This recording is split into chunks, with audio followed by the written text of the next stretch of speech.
It turns out that Vanguard is pulling out of ESG. Did you guys see? It's a third of the Sick. global capital is out. Really? Yeah, pull this up, dude. This is like a 2-week-old article. That's it's a big $50 deal. trillion. They're not playing this game. They're going economic. While you pull it up, there's one, like I want to, like you had mentioned, someone had mentioned talking about like why kids are depressed. Like human beings are Well, this is Vanguard's CEO. This is pulls out of the huge. Net Zero Managers Initiative and affirms his fiduciary duty to clients. We should have. This is day Wow. one, That's what it top should be. world This class is news. this is almost, it's like a week and a half ago. Yeah, seriously, this is them being like, "Hey, get woke, go broke. We lost too much money, and now we have no choice." but to pull ESG's out." done. This is it. This is it. The blood has been sucked out of the body. It's not done. I mean- It's this is good, but the ESG is pushed by ideologically motivated people. So that's like saying that a religion is done. Okay, it's not done, but this is an example of capitalism not functioning with communism. Communism is not profitable, and the capitalist system won't use it. Well, I mean, it's good that people are recognizing that ESG is not good for results for companies and stuff like that. And it is communism, and it's not particularly, it's not intended or simply melded with capitalism. But if you look at China, then that refutes your argument there, because China has at least a surface level communist society, and they have markets, and that's what China did. China took the basics of Marxism. Maoism is Marxist-Leninism with Chinese characteristics, and all they've done is manage to implement markets, but they still have the control, and they still use the ideology of communism to control the opinions of the population. Because America, we kind of get this general sense that everyone in China feels like they're oppressed and stuff, and I don't think that that's the case. I don't think 1.5 billion people all hate their government and are just waiting for the second to rise up. It's way more complex than that. So I just think that. Good. Yeah, Agreed. I don't know how profitable Chinese companies are realistically, like real profit, like thriving kind of Profit thing. doesn't matter in modern monetary theory, bro. They are printing money, and the system has become so big. The petrodollar has become so big. They know that it's almost impossible to shake the confidence in the value of the dollar. So they can just mass print the money and spend it wherever they want without a thought. No, not really. Thomas Massey actually was just talking about this. The last $5 trillion that was printed was actually just created out of thin air. Normally it's loaned. Right, they always do that. No, normally they loan it out.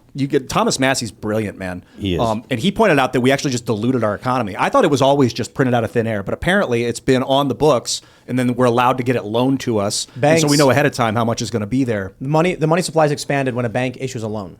And now this last time they just... It is created. It is created. It is not... When a bank is issuing a loan, the money is fabricated in that moment. Yeah. They then just put in your account, the money exists. Congratulations. So I would push back that I think modern monetary theory is profitable, and that's why it worked, and that what they're doing now isn't modern monetary theory. You're supposed to take out a huge loan invested in infrastructure, then you make more than what you took out, and you pay back the loan. That's modern monetary theory. I don't think that that's accurate.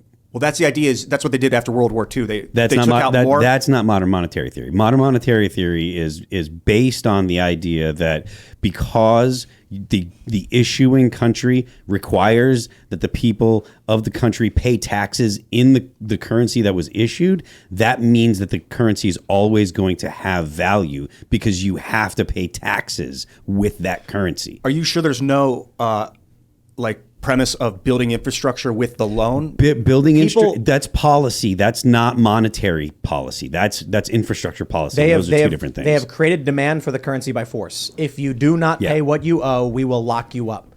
Therefore, people are always going, I need dollars. And as long as someone needs the dollars, the economy will keep on churning. But this also means, as a component of it, taxes aren't being paid so that we can go to war. The war in Ukraine is not tax dollars. They fabricate this money, and it extracts the buying power from your bank account. So your $500 in your bank doesn't move at all, doesn't change, but what you can buy with $500 does. Yep. And if today, I was talking about this a year ago with the COVID stimulus and all that stuff. Mm-hmm. I put a tablet in my Amazon cart and then forgot to buy it, and then like a day later opened up Amazon and it said, alert, prices have changed, and it went up like $130.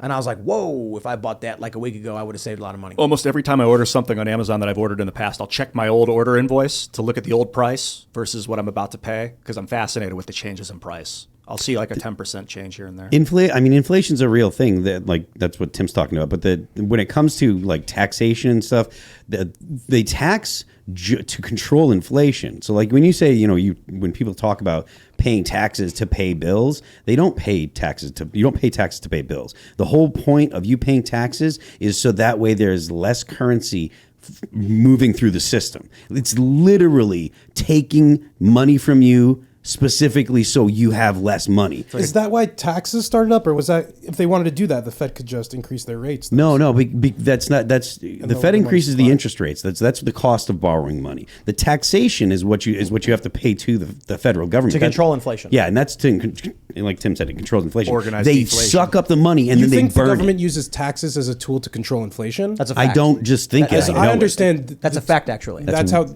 That is literally That's why modern we monetary like taxes. theory. That is modern monetary I mean, they're theory. supposed to So listen, deflate, but they might be using it. I don't know. The U.S. government can create money if they want to, quantitative easing through the Fed, or Barack Obama issued that stimulus, or as Ian pointed out, the last $5 trillion was just fabricated.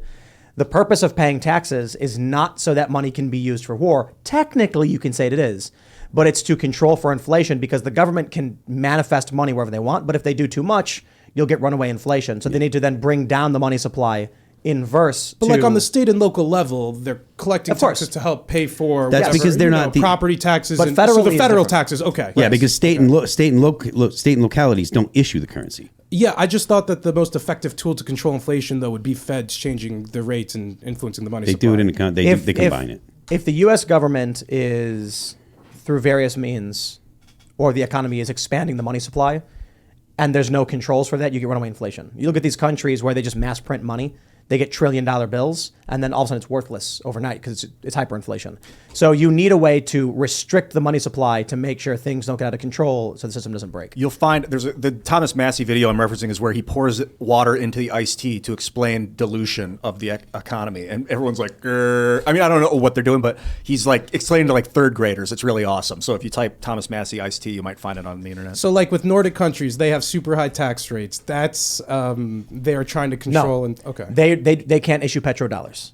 So for some of these countries, it probably is true, but the U.S. is the global reserve currency. Mm-hmm. So we can just fabricate money. We don't need to And manufacture apparently, goods. according to Massey, all the countries of Earth as well inflated the crap out of their economy when we printed that $5 trillion, and that's the only reason or the main reason why we haven't gone under. Yeah. because everyone's.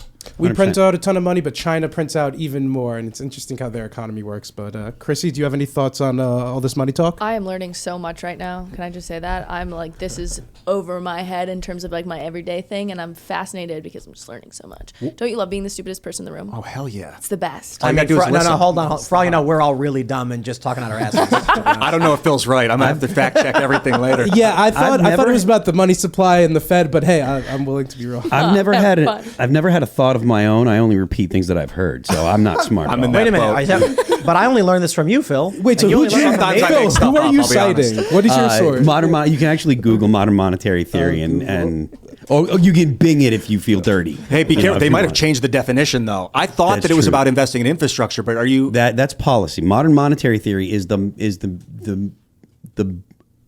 policy that the government has regarding the monetary policy. The policy you're talking about is like infrastructure policy. So like they would take loans or create money so that way they could pay people that are going to build buildings or whatever. Like the New Deal? Yeah, that's stimulating the economy. That's different than creating the money that goes into the economy. You know what I mean? Like the monetary policy that they have is different than like an infrastructure policy. They're different things. Wasn't there like $1 trillion missing from like the Pentagon's books or something? Happens a lot apparently. Yeah. All right, my trillion. conspiracy on that is that we're making a special little something. Okay, that's too much money to just go missing. All right, so Right. Right, Do but- you remember it was like not September 10th? It was right before 9/11. But it might not be like one chunk of $2 trillion. It might just be accounting errors.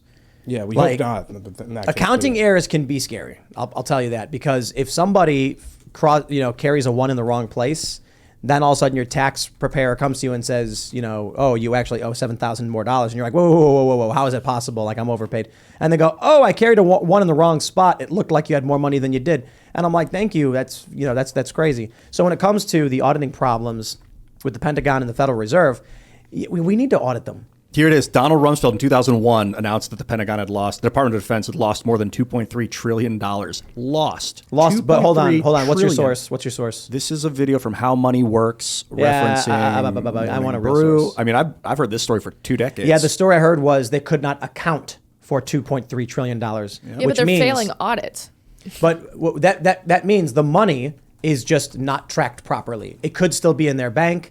It could have been spent somewhere, but someone gave $100,000 to one department and then didn't write it down. And so they're like, where did that money go? I don't remember, but it's still there. You know what I mean? From Armstrong Economics says the Office of the Inspector General has reported that the Department of Defense is missing $6.5 trillion, up from $2.3 trillion. This is due to an increase in government spending under the Obama administration from 2.9 to 3.9. Well, all right. That's insane. So they're missing $6.5 trillion. I mean, that's absolutely scandalous. The government has gone rogue. I don't know what to do. Thomas Jefferson's the man. It's so scandalous, no one even cares. Thanks for watching this clip from the Timcast IRL podcast. Hang out with us live Monday through Friday at 8 p.m. and become a member over at timcast.com for uncensored, members-only shows exclusive. Thanks for hanging out, and we'll see you all next time.